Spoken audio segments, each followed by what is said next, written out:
Welcome to Trending in Education. Mike Palmer here. Very excited today to be rejoined by Dr. Steve Joordens out of the University of Toronto, Scarborough. He's a psychology professor, delivers massive courses awesomely, and he also predicted the great snapback that we're living in on a show a couple years back. Steve, welcome back to Trending in Education. Thank you. Always great to be with you, Michael. And we're not alone, which is also delightful. We are joined today by Lilaani Thangavadivelu. Lilaani, welcome to Trending in Education.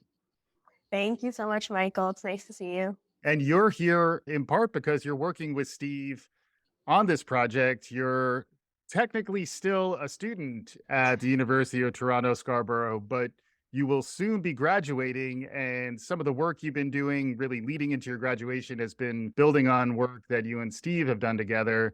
We always start by getting someone's origin story, however you want to tell it, but we'd love to just get our audience familiar with who you are and what you're doing these days. Yeah, for sure. So I am currently a student at the University of Toronto, Scarborough. I was a student in Professor Joordens' class in 2019. So this is pre-COVID, fall semester. And I had the opportunity to be in his introduction to psychology class. And I worked in, I would say, in one of the preliminary stages of this project where I had the opportunity to create a public service announcement. At the time, my work was focused on drunk driving. I vividly remember making a voice podcast. So maybe that was like a lead to this one. Yeah. But then and recently I had the opportunity to work with Professor Joordens on this experiential learning activity. And that kind of led me to here today with you. Yeah, and it's culminating in the two you started to publish some research about the work that you've been doing. And Steve, you've always been trying to figure out how to debunk the myth that when classes get big, they start to be terrible. And instead, you tend to put forth that they could actually be pretty amazing. And what Lilaani just described sounds very high touch, very small group intensive. But in fact, this is something you're doing at scale. Can you describe what the project is, the way the courses work, and some of the work that you're doing here? Sure. I'll give a little bit of a stage setting context, I guess. And yeah, I'm afflicted with this weird mix of things. So one is I love teaching large classes. I love the whole vibe of teaching to a big group of people, the interaction of it. If I remember correctly, it's a little rock and roll, Steve. You've been known to enjoy a little bit of the rock and roll action. Yeah, I mean, it is for me, it's similar. Like when my band's out, you like that crowd reaction. And for me, teaching to a class feels like that. And that's great. And a lot of people think, that's the most you can expect for a big class, I think, is to have an engaged professor who's really trying to lecture well. But the other side of me really believes that we need to develop skills in our students. And I believe that skills only develop through repetition, structured repetition. We have students only for 4 years. Yeah. So I think we need to bring this into even our very large first year classes. And that's really what the project was about, a sort of a process that's evolved over a number of years for trying to bring experiential learning and teamwork and peer assessment and all of the things that build the students' skills of collaboration, communication, critical thinking, creative thinking, trying to exercise those skills and finding a way to do it in my 1,800 student class. There it is. There's the number. That's a big class, but then the way in which you address the scale is a lot of what you were describing. It's a combination of experiential learning in that they're embedded in real world projects with real organizations. We'll talk a little bit about that next. And then they're also evaluated in more peer-to-peer context. You've also worked a lot on technology that allows for good peer-to-peer and kind of allows for that scaling. Can you describe how that piece of this works? Yeah. So, I mean, the technology we use a lot is something that we created in our lab. It's called Peer Scholar.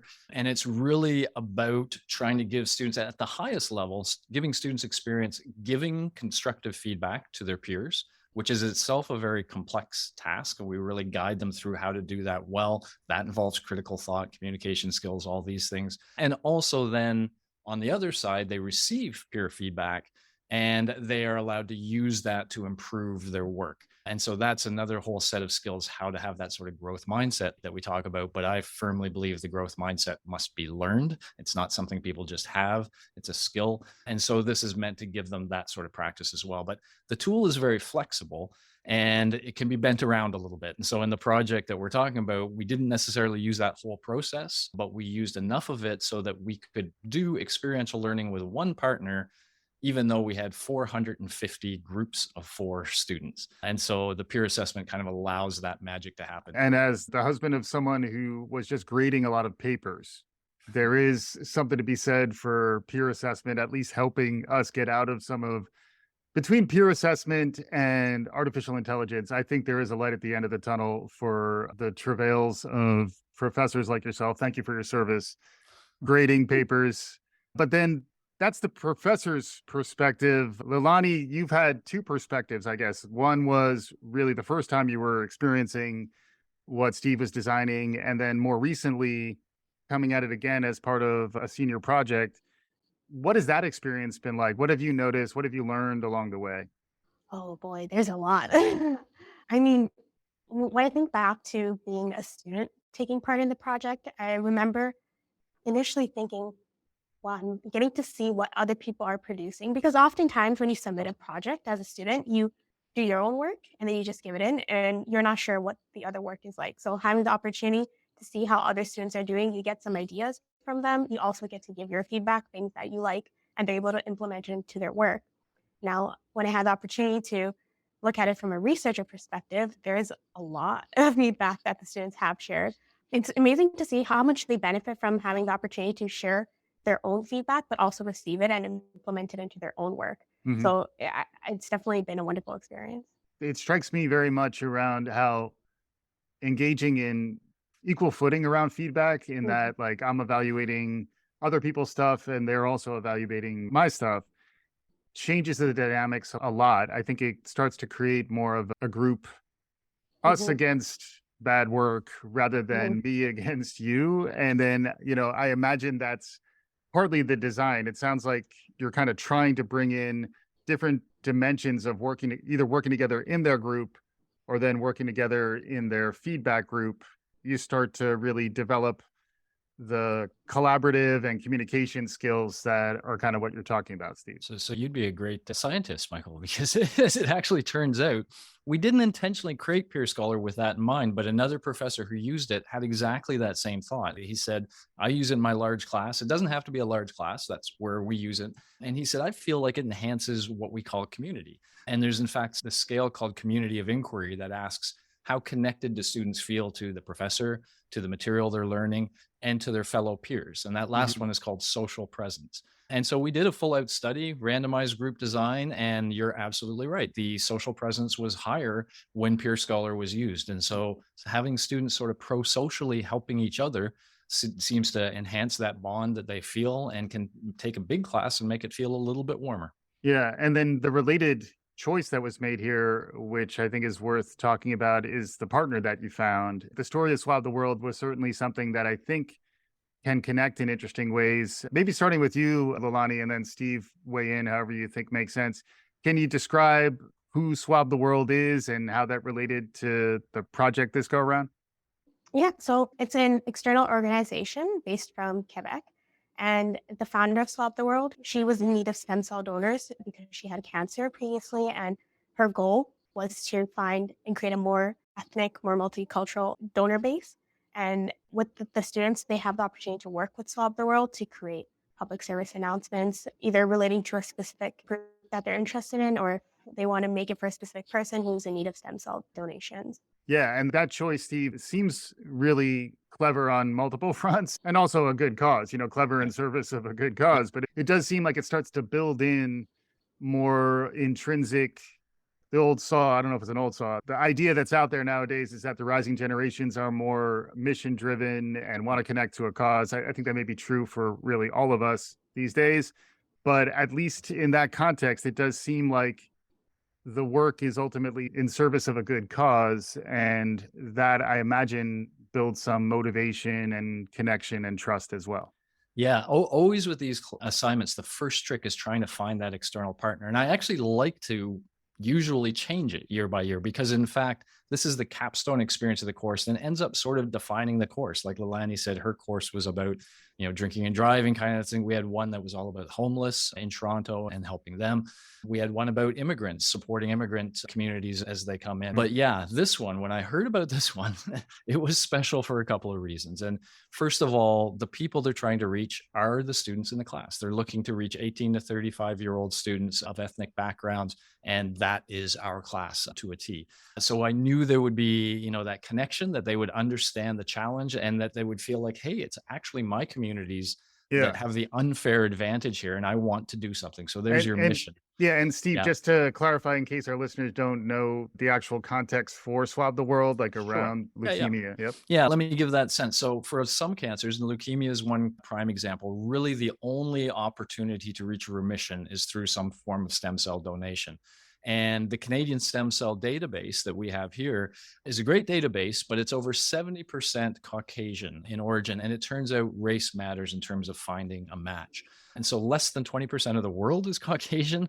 So that means, 80% plus of the world is just represented by a small part of the database. And so Mai Dong, the head of Swab the World, and she will work with other people, reach out to her. She's a fantastic person doing great work. But, from her perspective, this was an opportunity to speak directly to our students about this cause and to, try to encourage them to make a difference, and really showing them directly that, hey, if every additional stem cell that gets added to this database can literally save someone's life.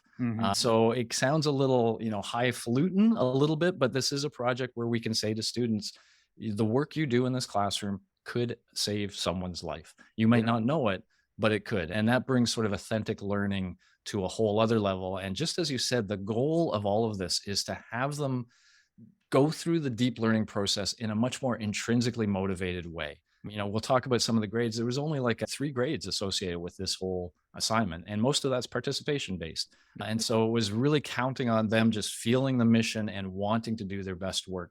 And it seems from the research, as we'll describe, they're into it. Yeah, that's awesome. And I will say, as someone who's doing a lot of media like this for a living, the fact that you chose some public service announcements and allowed the team to engage in the co-creation of a media output, I think is also spot on if you are thinking about the future of work and the types of the 4 C. Is it 4 C's? I've heard 4. So 4, 6, how many 7. C's? It's a lot of C's. It's Transversal, transferable, 21st century. Yeah, they go by so many. Collaboration, critical thinking, creativity, and communication. Those I've heard a lot. So at least those, they all sound like they're in service of a cause here, and you're working together.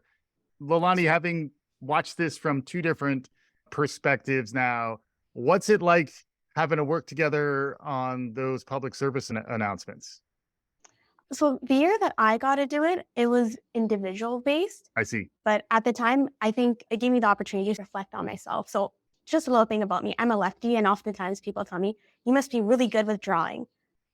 I have 2 left feet with drawing. I realized really quickly that I'm not the best artistic person, but while working on the assignment, I realized that, hey, I may be better at creating something that's more like audio based. And I vividly remember creating mine based off of Paul Walker, Princess Diana, and I asked like listeners, like, what's the commonality between them? And I was like, they all died in driving accidents. You're right. So it gives you the opportunity when you're working on assessments like this, and I imagine even a bigger opportunity now, but back then you have the opportunity to realize what your skills are. What are you good at? What are things that you need to work on? Being a student who worked on this assignment, I realized all these things that I'm capable of doing and things that I said I need to work on. And it also reveals to you that what you're working on can actually have an impact. So feeling like what you're creating is actually it's going to do something beyond giving you a good grade. So it's definitely something that I think as a student I'll cherish. Yeah, absolutely. And I do find, just a pro tip for drawing is you can use your hands. You don't have to just use your feet when drawing. I tried. Yeah. Okay. But hey, I'm a podcaster. I believe in the power of audio. I'm with you.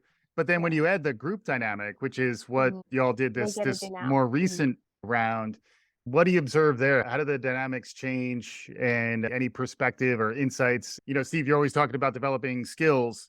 It does seem like you get pushed into areas that are more like what you're going to get hired to do in the future when you have to work collaboratively. I mean, that's 100%. So one of the things I say is, when we give that syllabus in the first class, we're kind of communicating to students what it is we value in university, the sort of learning we want them to pick up.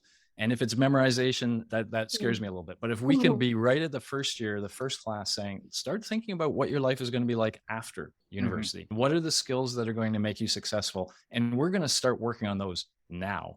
I think communicating that early on, and that's why I'm so eager to bring these things into big first year courses. And you're right, the teamwork, that was a more recent, just as Lilaani suggested early on, it was more individual work. And I thought, can we do teams in a freshman class? And we're talking about 450 teams of four. And they work as a consulting group as though they're like an advertising agency. So they learn about SWAB. There's a bunch of interactions. Maya actually came into the class and spoke.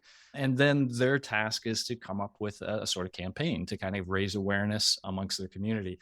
So yeah, that's the kind of thing they'll do post-graduation, and learning how to do that is critical. Now, I do want to add one other thing. So many people, I think, say about how teamwork is so great. And then a bunch of other profs say, yeah, I don't know, students hate it. And they generally do, but they generally do because profs generally just throw them in and leave them there. And so they struggle not knowing the challenges, not knowing strategies and things. And so we've created some micro learning. If anybody wants to see it, it's at videos.peerscholar.com. Check the teamwork button. And we have a video that tells them, here's why teamwork can be so valuable to you. Then we have one that says, here's why it's so challenging. Here's where things go off the rails. Yeah. And then we have one that says, here's what you can be doing right at the beginning to make sure it doesn't go off the rails. Right. So part of our research project this time was to say, okay, now that we've done that, now that we've given them the support, do they still hate teamwork? Is there still revolt? Or is this something they're now embracing more? And this is a very Vygotskian notion, by the way, for those who are into the history of education, just providing the scaffolding and the support that students need to feel competent, to feel like they can do what they need to do. Get some desirable difficulty built in there, Steve, so there's enough resistance. And I think anytime you get four people together, believe me, there's going to be a little bit of resistance. But then you do learn how to work as a group. And what's nice about it, although it is interesting to contrast that with the solo project, it is nice to have a portfolio of work, so the idea that you're building something that you can point to and say, I made that, we made that. And then there's also, on top of that, an element of competition, gamification around trying to ultimately, eyes on the prize, be at the top of the pile of 450. What was that experience like? Or what was it like watching that? You were describing it really in two perspectives, Lilaani. One was the fact that you actually built something the first go around, and now having done research on a large cohort who were all working together to produce outputs. Thoughts on how that makes an impact? Yeah, I mean, when looking at the students who've worked on group PSAs, I definitely do see that there's more creativity. I can imagine that now that you're in a group, you have people who have different skills, and certain people are better at maybe coming up with the idea. Certain people may be better at producing the idea, making it creatively aesthetic, and all those factors. So a lot of times you see very high quality pieces of work that I'm like, wow, you guys are an undergrad making these things. Like, this is amazing. But I agree with the notion that when you come to a bigger setting and you have 450 teams, like, it's a big thing. And I've worked with smaller groups. I'm a facilitated FSG leader, so that's facilitated study groups leader. And I've tried to implement secretly certain aspects of that, where students have to work in groups, they have to do peer assessment, they have to provide feedback on the answers that, let's say, another peer makes. And you can see how it sort of helps them produce work that they're all proud of, and they're all able to make something meaningful out of it. And now seeing that come on a larger scale in the first year psychology course, it's pretty fantastic. Yeah, it's cool to also see how people can then share it out, like sharing work that you did in a first year psychology class to other people. Yeah. That's pretty cool, because you don't always do that. There is this sort of church and state dynamic where, like, that was for an academic project. I'm not going to share that with my friends, So some of the data, by the way, that was kind of interesting is we did ask questions like, did you talk to your family about this project? We find very high rates of them talking to family, talking to friends, and we encourage them to share. So there is a process. We go from those 450 teams who, just very quickly to give you a sense, they peer assess each other's work using a rubric that's very clear about the characteristics of a good PSA. By the way, they were very unconstrained other than that. They could do anything they want. It could be, so somebody had, by the way, a very clever example was an ad to put on the back of a bus written in a very specific community's language so that most people wouldn't even understand what the ad was. Hmm. But people in the community who they were trying to reach would be like, wow, that's written to us. Interesting. And that was their sort of pitch at it. And I thought, I just want to unleash. We tell the students, these communities better than we do. You know what 18 to 35-year-olds watch, how they get information. Whatever you think is effective, do it. And if you're proud of it, share it, because the whole goal of this is to enhance awareness around what Swab the World is doing. Yeah. And, everybody reached, whether you make the top 10, which we can talk about, or not, if you're proud of your work, you should feel proud to share it. And so we try to Absolutely. encourage that activism and that sort of empowerment. Yeah, and I'm a lifelong sports fan, more of an enthusiast than an athlete these days. But the competitive aspect, I was also, a competitive trivia player in my day. So I do understand why, the gamification makes a lot of sense. I'd love to hear a little more about that, Steve, and then also how you're connecting this back to the intro psychology course, Yes. just to put a cherry on top. But yeah, the gamification, I was intrigued. It almost felt like it could be reality television. Yeah, in a sense. So imagine, first of all, each team throughout the course, they're learning about how human attention works, what draws the mind somewhere. They're learned about how memory works, what makes some message stick. They're learned about persuasion, how to persuade people towards some position.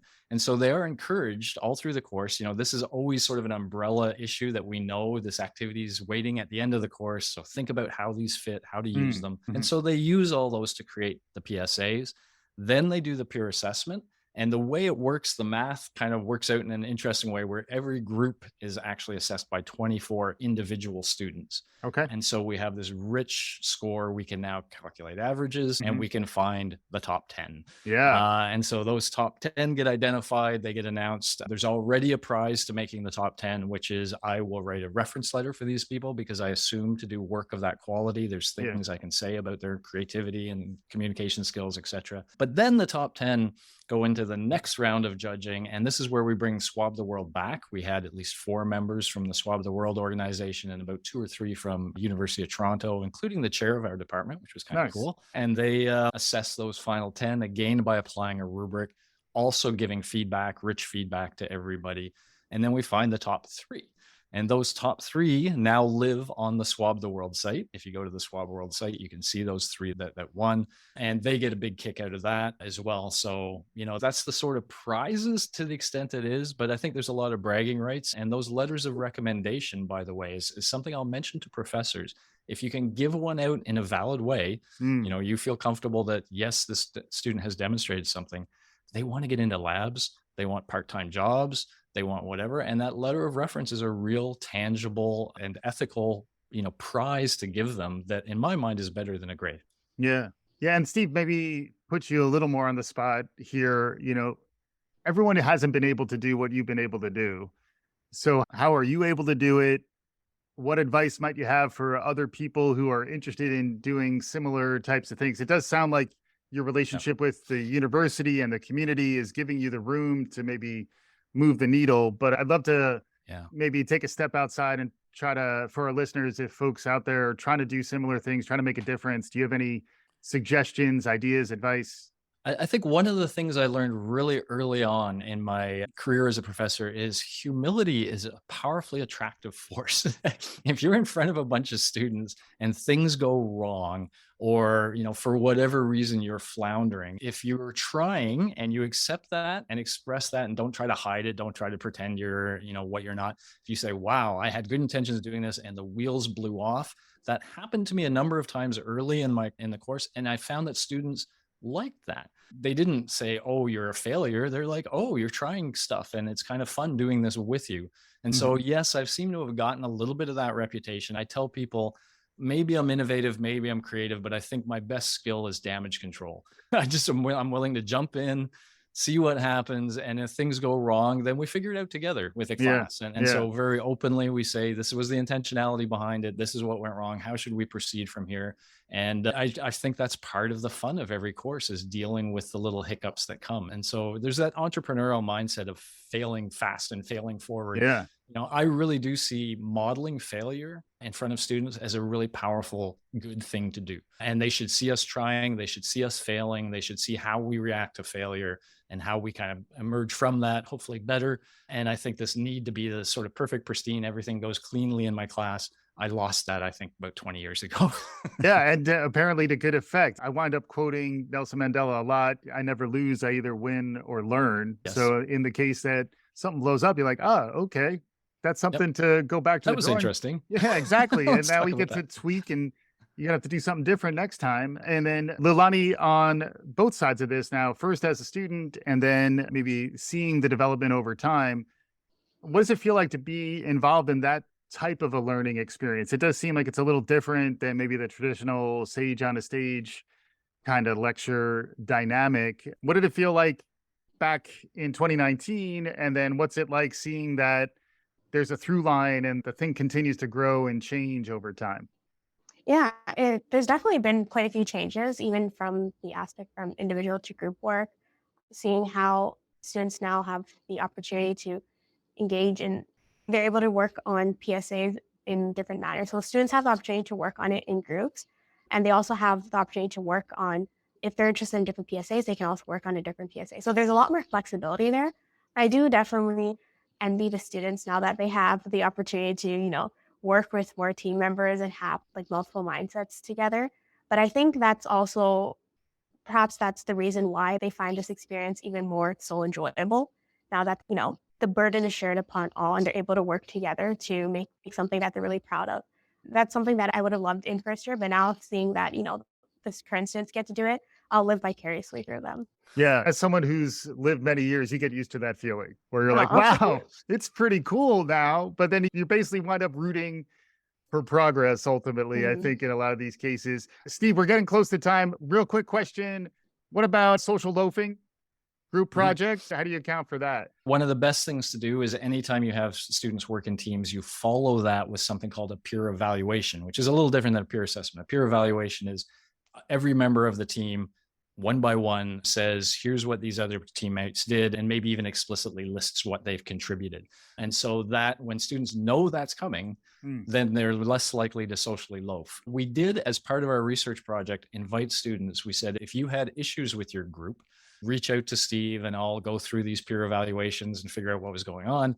And we had 36 out of 450 groups Mhm. with issues, which is pretty good odds as far as I know. I haven't seen anybody just sort of Okay. list what the norm is, but that feels pretty good to me. Yeah. Very little in terms of revolt. And in fact, in some ways, Lilaani and I joke when we say, if we want to really sum up the research, we can talk about, hey, students seem to really like this, really like that. But the real punchline is there was no revolt. We got them working in teams at scale, doing experiential learning, and they embraced it. And so the fact that you can do that in a large first year class like ours means we could do it in any class. And that's really the main issue that we want to highlight. Yeah, and that's kind of where I was going next. Where could this go? Like, it does seem like within higher ed, it's a pretty scalable model. And then Yeah. always think about the adjacency on the professional side. We all have to continue to learn throughout our lives. It does seem Mhm. like you're designing delivery formats that actually are a little more bottom up, peer to peer, and Yes. scalable. Any thoughts on where this could go? As someone who's getting to the end of their undergrad and you start thinking ahead of careers, and I speak as a student in the sense that there's this thing of, okay, I've learned this much, but can I apply it? Do I Mm. know how to apply it? Do I know how to use it? And definitely projects like this, like authentic learning experiences like this, it gives you that confidence for you to know, like, I am worth my degree.